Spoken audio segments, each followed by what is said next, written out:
Breaking news in federal terms does not mean explosions, dramatic arrests, or anything out of a movie. It means unusual agency movement, unexpected operational timing, and procedures that raise legal or political questions. And tonight, the controversy centers on ICE returning from late-night field activity, a routine practice that instantly becomes a national flashpoint because of who is involved, what authorities apply, and which oversight systems are supposed to kick in. What triggered the uproar isn't a cinematic event, it's the timing, the silence, and the institutional inconsistencies. ICE routinely moves after hours through its enforcement and removal operations division. But when monitoring data shows unusual overnight returns, lawmakers and legal analysts immediately point to gaps in reporting, inconsistencies in DHS briefings, and long-running disputes over how much transparency ICE is required to provide. When conducting late-night operations, this isn't about a raid, it's about federal activity that occurred outside standard communication windows, and the political vacuum that forms when agencies refuse to clarify even basic procedural details. And when that vacuum forms around ICE, an agency already under heavy litigation, heavy scrutiny, and heavy political pressure, the controversy is instant. Now, that's why tonight's development has detonated into a full-scale institutional fight over authority, disclosure, and federal limits.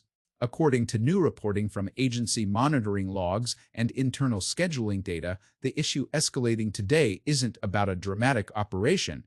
It's the disparity between what ICE documented internally and what DHS communicated externally. Per standard procedures, late-night field movements require basic timestamp entries, but analysts reviewing the data noticed gaps, incomplete notes, and delayed updates, which immediately raised questions about whether proper notification channels were followed. Federal agencies routinely move personnel after hours, yet inconsistencies in reporting trigger automatic scrutiny because they suggest one of two things: a bureaucratic bottleneck or a breakdown in oversight. According to individuals familiar with procedural reviews, what stands out is the mismatch between ICE's internal logs and the timing of DHS's next morning briefings, a pattern that has historically signaled internal confusion. Not clandestine action, but confusion inside DHS still matters because confusion creates political noise. Additionally, per routine congressional trackers, several lawmakers have already requested clarification on whether field office directors, EIO supervisors, or regional DHS liaisons were informed in the proper sequence. No one is alleging misconduct, they're alleging procedural ambiguity, which in Washington is enough to ignite a firestorm. The core issue raised in new reporting is simple but consequential. Why was federal movement logged at an unusual hour without synchronized communication across the chain of command?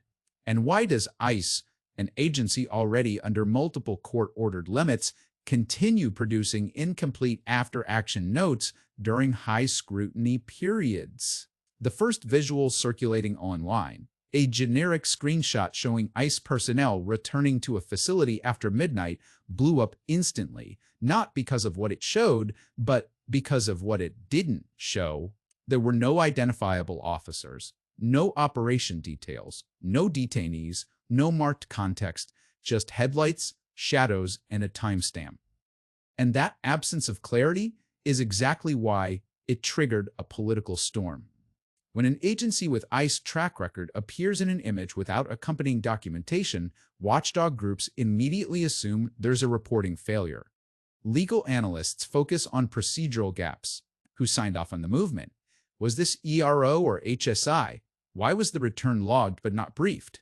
The debate is driven almost entirely by ambiguity, not evidence. In Washington, an image without an explanation is treated as an explanation in itself, usually a bad one. To understand why this situation exploded, you have to break down the actual federal machinery behind it. Not rumors, not narratives, but the real institutional structure that governs ICE activity. Start with DHS, the parent department.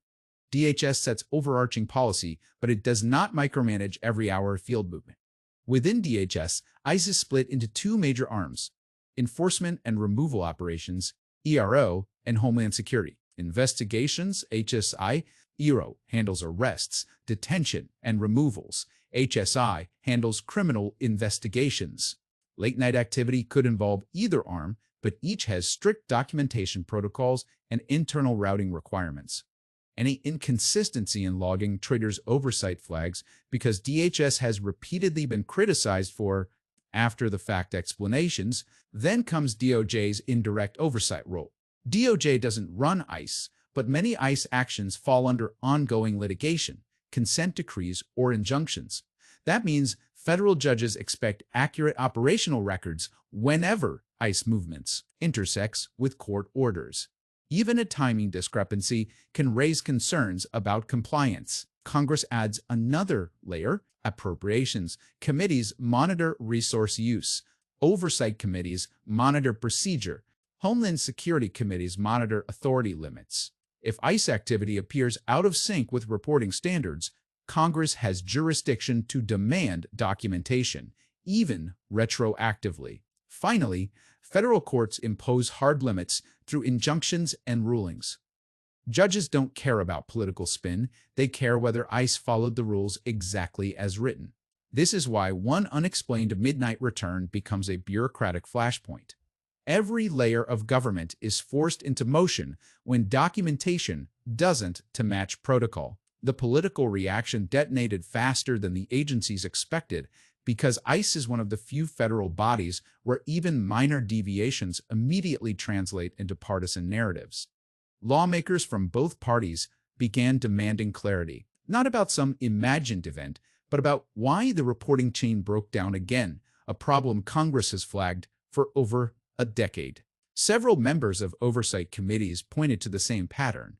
When ICE logs don't align with DHS briefings, it becomes impossible for Congress to perform its basic constitutional function, oversight of executive authority. In an era where every agency movement is politicized, gaps in documentation aren't treated as clerical issues, they're treated as potential circumvention of federal limits.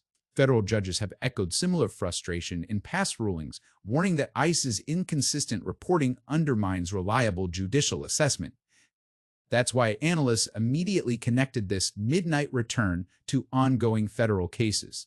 Judges aren't reacting to the image, they're reacting to the possibility that the documentation behind it may be incomplete, late, or contradictory. Political figures quickly jumped into the conversation, using the ambiguity to reinforce long-standing criticisms. Some point to transparency failures, others raise resource mismanagement, and some go straight for executive branch accountability, arguing that DHS leadership has repeatedly failed to impose consistent standards across field offices. The reaction isn't about a secret operation. It's about the vacuum ICE created by offering no timely explanation and leaving the public to interpret scraps of procedural data on their own. As the political noise intensified, the public reaction accelerated even faster, not because new facts emerged, but because two visuals began circulating side by side, creating the perception of something far more serious than the available information supported. The first was a mock-up of a congressional-style letter, the kind activists and watchdog groups frequently generate when demanding oversight. Even without real signatures or seals, the layout alone signaled official concern, pushing viewers to assume lawmakers were already drafting inquiries. That perception is enough to escalate pressure before any committee has even met.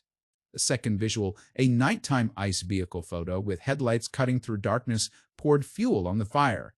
It carried no operational detail, yet its aesthetic implied urgency, enforcement, and movement outside the standard visibility window. When placed next to the letter graphic, the combination created a narrative of secrecy and high-stakes action regardless of what actually occurred. This is how public reaction spirals. A pair of generic images, interpreted through existing distrust, becomes evidence for thousands of people who already believe ICE operates without proper oversight. The visuals didn't reveal wrongdoing, they amplified a vacuum. The moment analysts entered the conversation, the situation escalated from a procedural hiccup to a full-blown institutional critique, not because anyone alleged misconduct, but because experts immediately recognized the same structural failures that appear every time ICE communication breaks down. The first issue raised was the transparency gap. Analysts pointed out that DHS and ICE have long operated with uneven reporting standards across field offices. Some regions file logs in real time, others batch upload hours later, and some rely on outdated internal systems that still can't synchronize properly with DHS oversight dashboards. That inconsistency alone is enough to create the appearance of secrecy even when nothing improper occurred. Then came the interagency contradiction problem. For years, DOJ lawyers have complained that ICE's internal records often fail to align with the documentation required in ongoing federal litigation. When ICE provides timestamps that don't match DHS summaries, DOJ has to clean up the mess when judges start asking questions. Analysts highlighted that this midnight discrepancy fits that same pattern: confusion at the agency, pressure on DOJ, and irritation from the courts. Another major point was the oversight bottleneck. Congressional committees depend on timely, accurate data to evaluate whether ICE is staying within statutory limits. When logs are delayed, incomplete, or contradictory, oversight grinds to a halt. Analysts warned that this leaves lawmakers blind to real operational risk, and it reinforces the perception that the agency is either overwhelmed or avoiding scrutiny. Finally, there's the legal ambiguity baked into ICE's mandate. The agency operates in a gray zone between administrative enforcement and federal policing. That ambiguity means that even routine after-hours movement can trigger legal debate about scope of authority, documentation requirements, and the limits of executive discretion. In short, analysts didn't escalate the situation with emotion, they escalated it with institutional memory, pointing out that this isn't new and it isn't isolated. It's part of a long-running structural failure. The next wave of visuals added even more pressure, not because they revealed anything new, but because they looked like official federal documentation. The first was a DOJ-style press release layout: a black bar header over plain text paragraphs, no logos, no seals, no identifiers. Yet the formatting alone tricked thousands into assuming the Justice Department had already weighed in, when institutions are already distrusted. Even a generic document template can trigger speculation about legal exposure. The second was a court docket-style screenshot, again without real case numbers or judge names. But the sterile PDF-like design created the impression that litigation was already underway, or that a judge had demanded answers. That's all it takes for social media to transform bureaucratic ambiguity into pending judicial action. These visuals didn't confirm anything. They simply filled a vacuum ICE refused to fill, and in Washington, empty spaces always get weaponized. What's happening now is bigger than a single late-night timestamp. It's a reminder of how fragile federal transparency becomes when agencies like ICE fail to provide even the most basic procedural clarity. No misconduct has been proven, no secret operation has been uncovered. But the absence of timely, synchronized reporting creates the exact environment where distrust thrives. Narratives spin, and oversight bodies are forced into reaction mode rather than evaluation mode. DHS, ICE, DOJ, and Congress all rely on one shared principle: accurate information delivered on time. When that collapses, everything downstream, legal compliance, judicial review, appropriations, oversight, and public accountability collapses with it. And that's why this story isn't going away, not because of drama, but because of institutional responsibility that continues to lag behind the scale of the authority. ICE wields. This is the moment when transparency is either restored with clear answers or the vacuum deepens until courts, Congress, or both intervene again.